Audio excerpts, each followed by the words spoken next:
যে সমস্ত ভাইরা চিন্তা ভাবনা করেন যে শুধু টাকা পয়সা দিয়ে বউকে অনেক সুখী রাখবো, তো এই গল্পটি বিশেষ করে তাদের জন্য। শুধু টাকা পয়সা দিলেই যে বউরা অনেক সুখী থাকে বিষয়টা এমন না। আজকে এই গল্পের মাধ্যমে সেটাই প্রমাণ করব। তো এই গল্পটি আমাকে পাঠিয়েছে রংপুর থেকে এক আপু।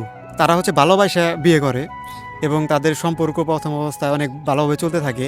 তো এভাবে অনেক দিন যাওয়ার পরে মানে এখানে দুজনের মধ্যেই কিছু সমস্যা ছিল, সেটা আপনারা গল্পের লাস্টেই বুঝতে পারবেন। ছেলেটি সবসময় ভাবতো যে আমি হচ্ছে সবসময় টাকা ইনকাম করবো এবং টাকা পয়সা দিয়ে বউকে অনেক সুখী রাখবো। তার চিন্তা ভাবনা ছিল যে বউকে টাকা দিয়েই সুখীরা সম্ভব।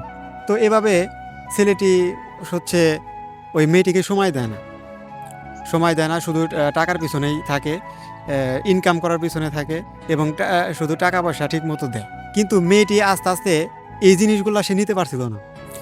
সে চাচ্ছিল তাকে একটু সময় দিক, তাকে নিয়ে একটু হাঁটুক আগের মতো।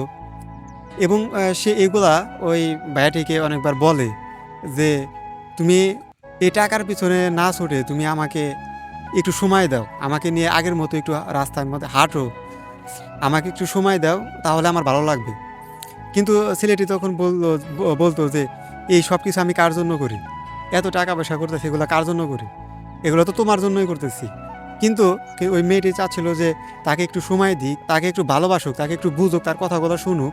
কিন্তু ওই ভাইয়াটি হচ্ছে ওই তার কথা শুনতো না, মানে সময় দিত না তাকে। সে শুধু টাকার পিছনে সরতো, তাকে সময় দিত না, তার কথা শুনতো না।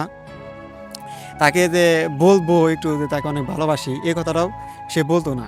তার বিশ্বাস ছিল যে আমি টাকা পয়সা দিয়েই বউকে অনেক সুখী রাখবো। কিন্তু তার বউ কিন্তু সেটা চাচ্ছিল না। সে চাচ্ছিল সময়, একটু ভালোবাসা। তো এভাবে চলতে থাকে। একদিন মেয়েকে তার এক পুরনো বন্ধু মেসেজ দেয়। দেওয়ার পরে ওই মেয়েটি তার সাথে কথা বলা শুরু করে।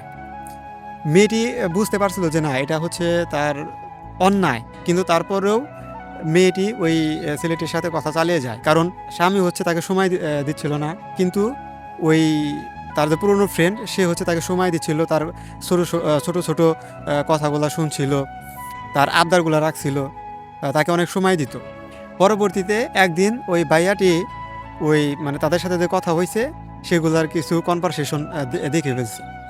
দেখে ফেলার সাথে সাথে ভাইয়ার তো মাথা গরম হয়ে গেছে গা। সে আর কন্ট্রোল করতে পারে নাই। পরে তাকে অনেক খারাপ খারাপ কথা বলছে যে তুমি পরকে জড়িয়ে গেছো, আরও অনেক খারাপ খারাপ কথা বলছে। মেয়েটিও ধৈর্য হারা হয়ে মেয়েটিও বলছে যে তুমি আমার সময় দাও না, তুমি আমার সময় দাও না, শুধু টাকা পয়সা দিয়ে কি আর সব কিছু সম্ভব নাকি, তার জন্য আমি পরকে জড়িয়ে গেছি, কী হয়েছে তাই, এভাবে কথা বলছে। পরে কেউ কাউকে বুঝে নাই। পরবর্তীতে ওই ভাইয়াও হচ্ছে রাগ করছিল, ওই মেয়েও রাগ দেখাইছে। পরে তাদের মধ্যে দূরত্ব বাড়তে থাকে, কথা কমতে থাকে এবং এক পর্যায়ে তাদের মধ্যে ডিভোর্স হয়ে যায়। তো এই যে কাহিনীটা শুনলেন, দেখেন এই কাহিনীর মধ্যে দোষ কিন্তু দুজনেরই ছিল। প্রথমত ভাইয়াটির যে দোষটি ছিল সেটি হচ্ছে সে মনে করেছিল যে টাকা পয়সা দিলেই সব সম্ভব, মানে টাকা পয়সা দিয়েই সে বউকে সুখী করতে চাইছিল। কিন্তু টাকা পয়সা দিয়েই তো আর সব সুখ কেনা যায় না। আর মেয়েটির যে দোষ ছিল সেটি হচ্ছে তা সে অন্যভাবে বোঝাতে পারতো, ব্যাড ছেলেটিকে সে অন্যভাবে বোঝাতে পারতো, কিন্তু তা না করে সে হচ্ছে পরকে জড়িয়ে যায়। সেটা হচ্ছে তার তার ভুল ছিল। এখানে কেউ কাউকে বুঝে নাই কে, সেটাই হচ্ছে এই সমস্যার মেন কারণ হয়ে দাঁড়িয়েছিল। পরবর্তীতে বিচ্ছেদের রূপ নেয়।